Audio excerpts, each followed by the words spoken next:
it is my opportunity to talk about the so-called emerging markets. Now, in the financial industry and in the Western world, there's a huge amount of euphoria related with the emerging markets. And I want to dissect the underpinnings of the emerging markets in my talk. I want to talk about what happened to the third world countries when European powers left their colonies. What happened to them until the end of 1980s? And it seems that something changed in the third world countries in the 1980s, which apparently, according to the conventional wisdom, continues today. And these countries are now, third world countries, are now known as emerging markets. I'm going to mostly refer to them as the third world countries because that's what they were and that's what they will continue to be.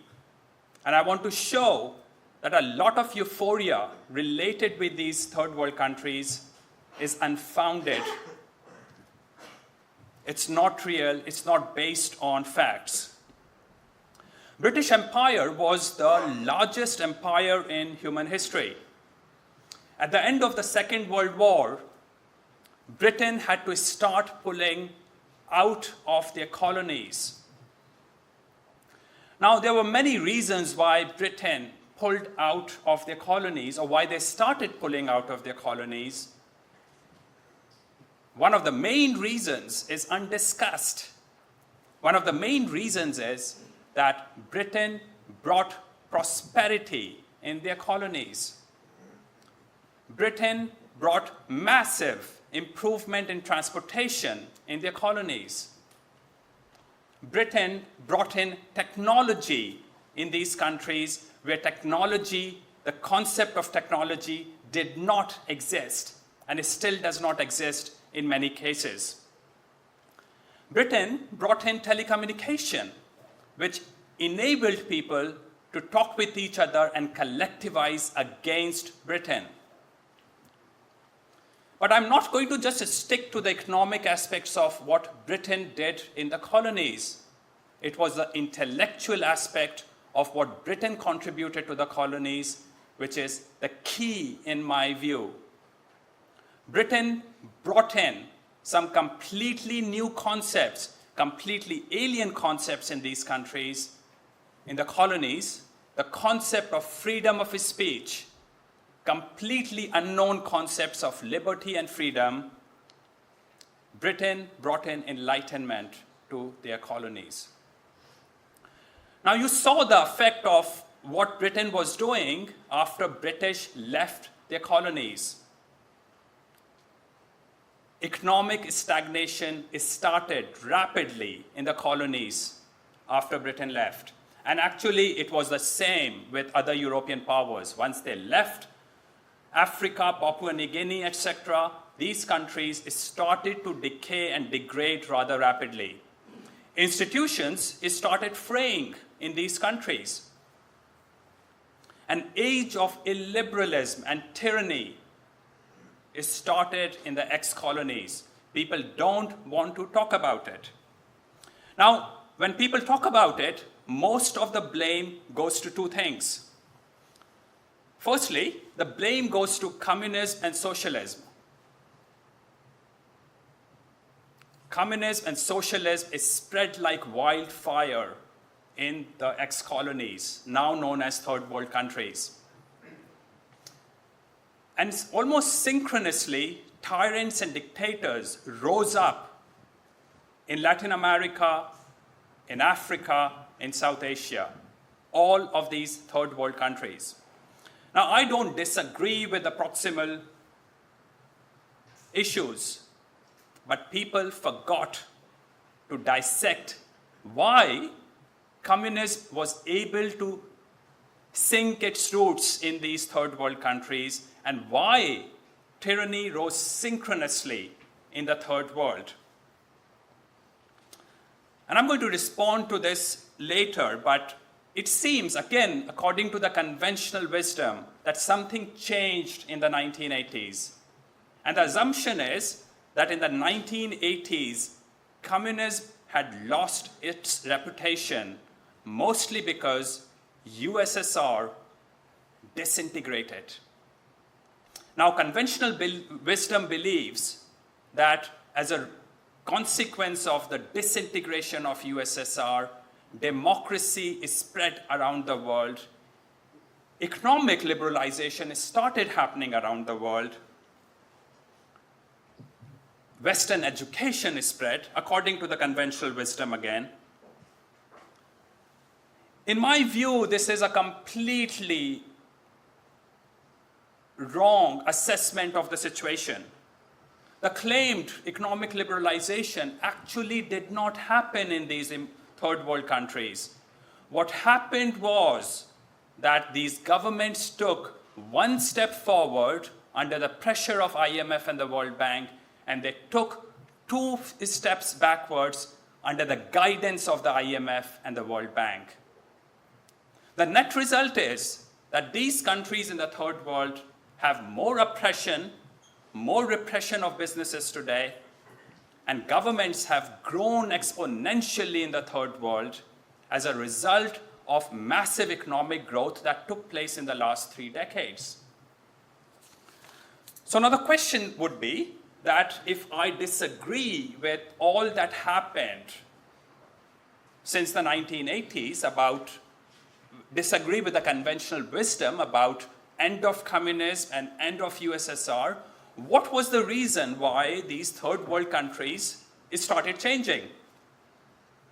In my view, there are 2 reasons why these third world countries started to change.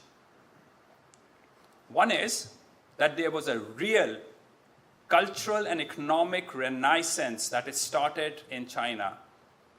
What happened in China not only changed China, but it changed the economic structure of the world. But remember, for the rest of the third world, the benefit they got was because of an extraneous event.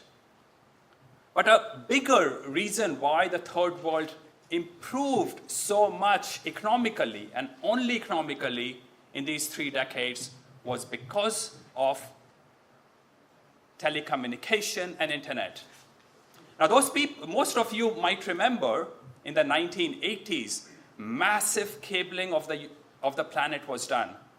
Several telecommunication companies went bankrupt because they over-invested in cabling of the planet.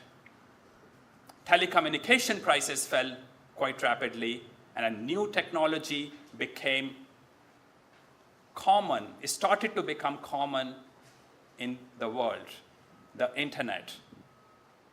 The internet changed the economic prospects of the third world.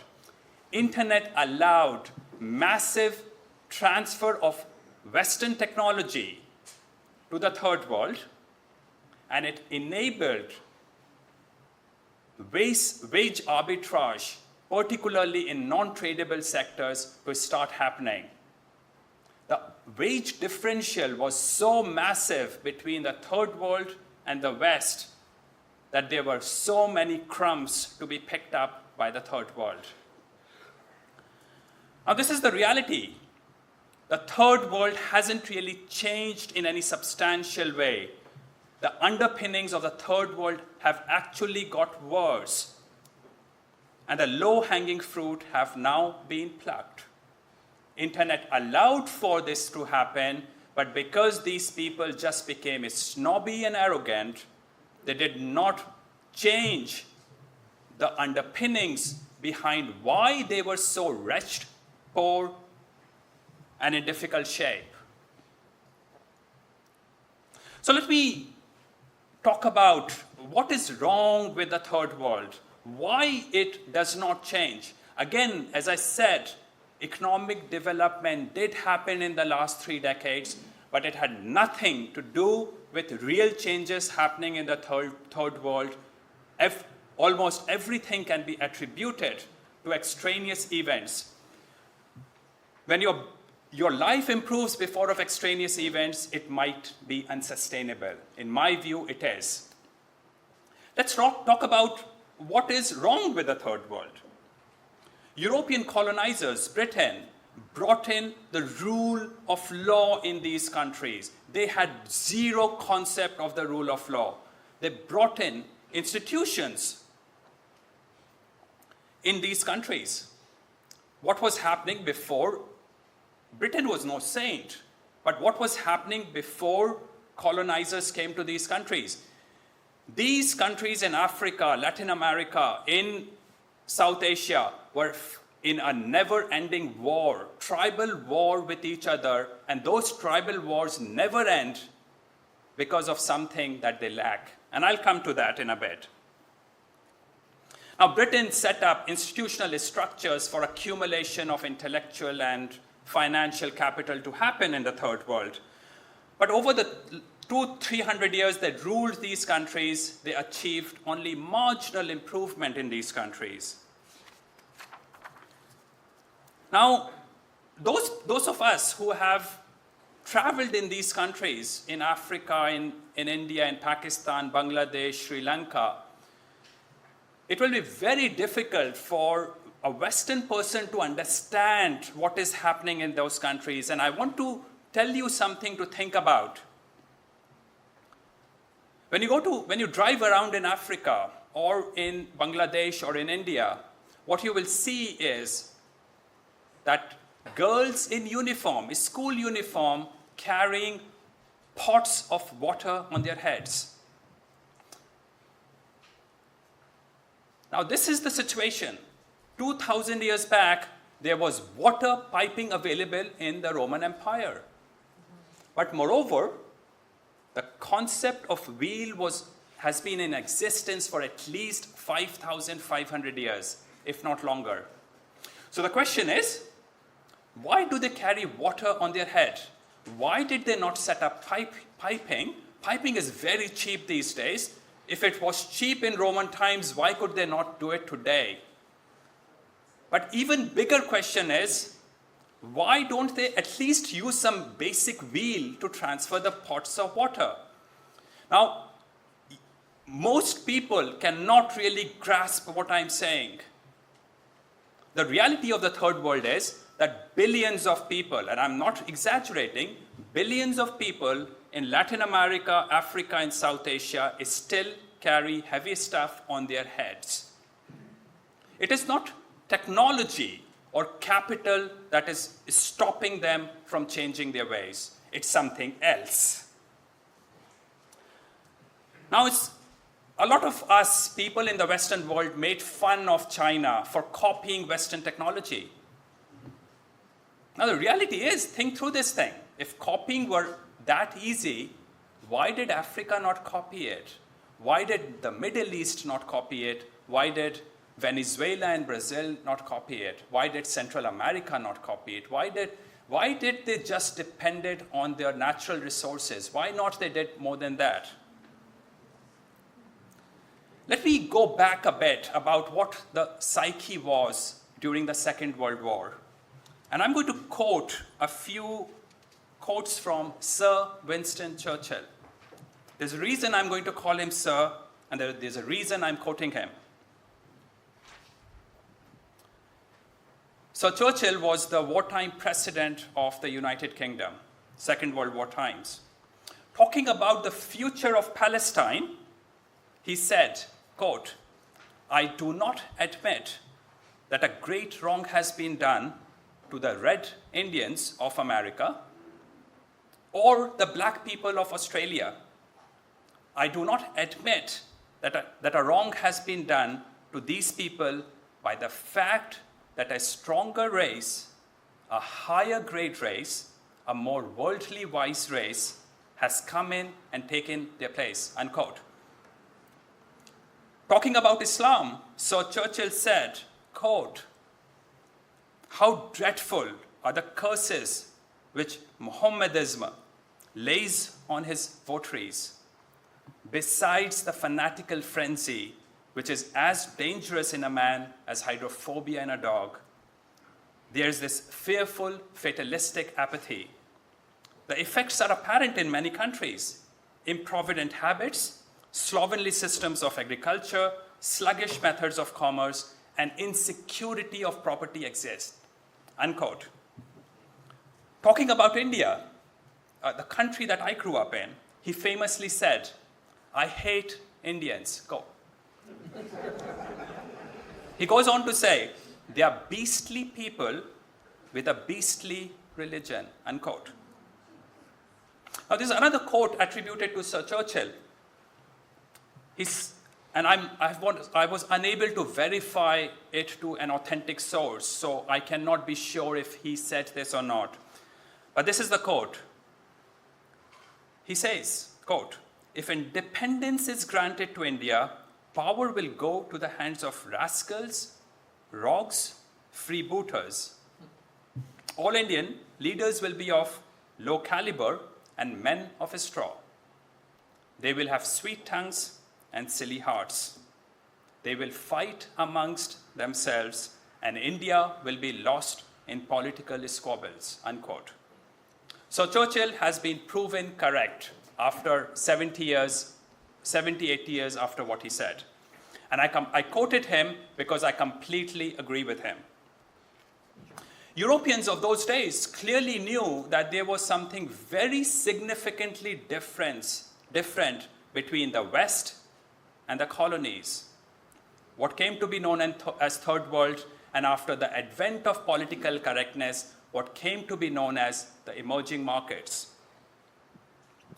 Europeans of those days, British, so Churchill, knew that without the glue and the pillars provided by European managements, British managements, these countries, the Third World, the colonies, would disintegrate and enter a phase of never-ending wars. What happened? You learn wisdom over millennia and you lose it over a single generation. In my view, that has happened in the West. Europeans knew what was the key difference, and they have mostly forgotten that difference. But the problem is that while it looks good to not accept those differences, the reality is that it will come and haunt the West, and it will do no good to the Third World, not accepting the facts, the realities behind these countries. So what is it? What is this real issue with the Third World?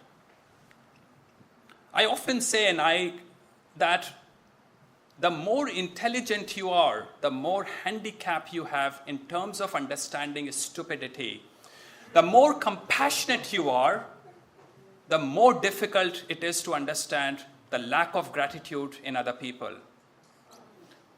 What Sweden is doing today is not necessarily because of naivety and stupidity.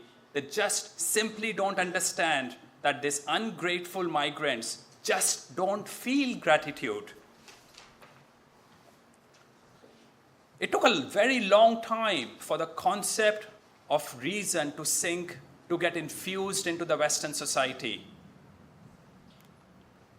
European institutions are basically a product of the concept of reason. Now again, in front of intelligent people, as I said, intelligent people have a major handicap understanding this concept.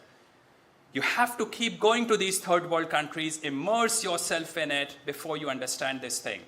But if you don't have the concept of reason, communicate with them and you will realize they operate through beliefs and faith. They don't operate, the operating system is not reason in their minds. When that is the case, you cannot differentiate between right and wrong. You cannot differentiate between right and wrong. It's as simple as that. You only differentiate what not to do because your hands get chopped. If you don't have the concept of reason, you cannot differentiate between virtues and sins. Again, some people think it's in our biology and in our instincts, as Dr. Navisan alluded to in certain aspects of philosophy. It is not necessarily in our instincts. Now, here is a problem. If you cannot differentiate between right and wrong, how can you have modern-style judiciary in the third world? How can you have the rule of law if you cannot differentiate between virtues and sins? The end result, ladies and gentlemen, is that when Britain left their colonies, their institutions started to rapidly degrade and decay and start failing. That is why tyrants emerged in those countries. Let me talk about some of the mutation. What happened to these institutions once Europeans left? Now, I have no problems with European institutions. Britain should have stayed back in those countries, of course, for a fee. And 3 countries, as far as I know, still use that. They don't declare it openly. Look closer at Dubai, Singapore, and Hong Kong. They hugely depend on Europeans to provide them intellectual capital and organizational skills. But let's talk about what happened to the institutions in the third world. Education.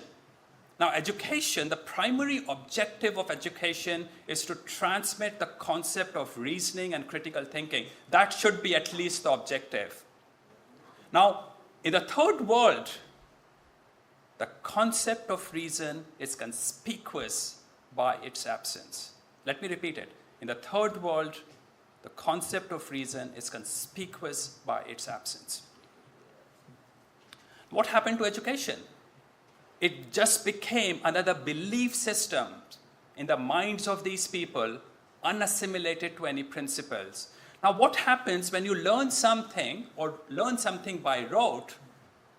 What happens to your mind? It becomes more burdened, not less.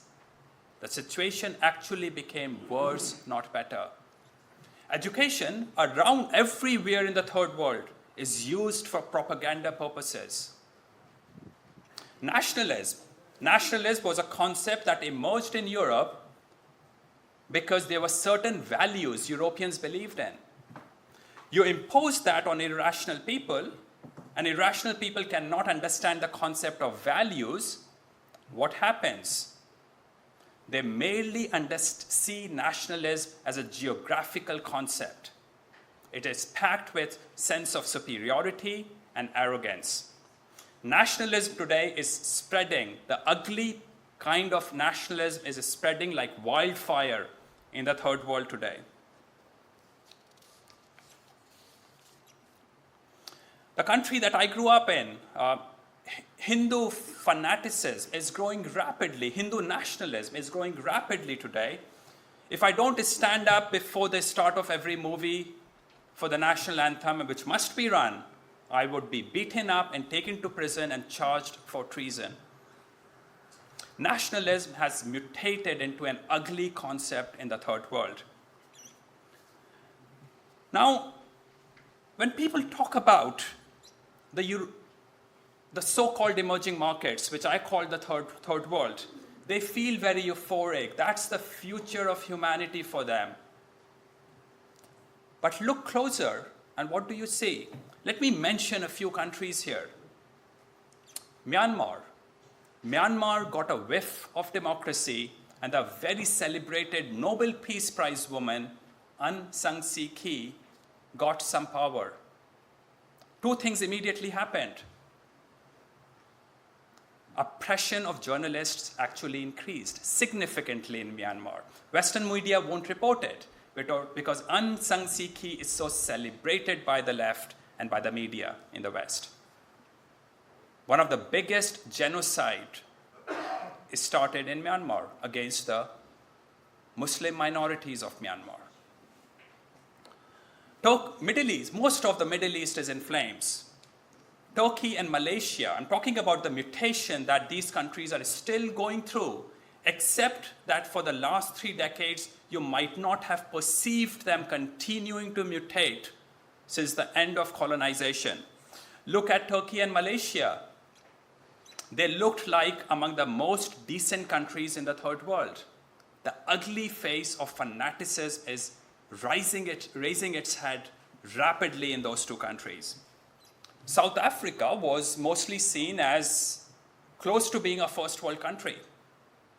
Look at the mess they are in today. They are probably entering a phase of civil war, from what I hear. I used to go to South Africa, I don't anymore. Venezuela is imploding, and I don't know the future of Brazil. Pakistan, Bangladesh, Nepal, East Timor.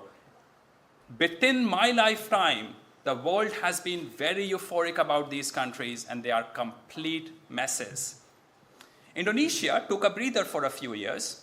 Fanaticism is rising again, aided and helped by mutated concept of nationalism and education. Education is being used to spread propaganda. India, again, the country that I grew up in, Western press is not even reporting this thing. I have written about 20, 25 articles on long articles on what's been happening in India in the last 8 months. India is very rapidly becoming a police state. British left a concept of free speech in that country. Among the middle class, when I was growing up, it was okay to speak your mind, or at least they paid lip service. Now they beat you up and lynch you for speaking your mind. In fact, the government would even arrest you for saying anything against the prime minister. That did not happen 20, 30 years back in the country. But the Western media is ignoring this because this is the world's biggest democracy, and they like to think that democracy must do well. That's another concept, Western concept, that has completely mutated with no underlying values. It's mob system, nothing else in the third world. Now, Papua New Guinea is a recent example. When Australia was ruling this country, it was improving. I recently spent a bit of time there, and it is very, very rapidly reverting back to its medieval, extremely violent past. If a woman gets raped, I don't even think it is really a crime in that country anymore. Now, we all recognize these things, but we fail to accept. We still like to believe, a lot of people, that the emerging markets are the future of the world. Botswana is another country often quoted as having grown economically the fastest for the longest. What people won't tell you is that it has the population not much more than that of Vancouver. And it has a huge, massive landmass with some of the best natural resource sector in the world on per capita basis. That is what made them rich. And my Botswanian friends tell me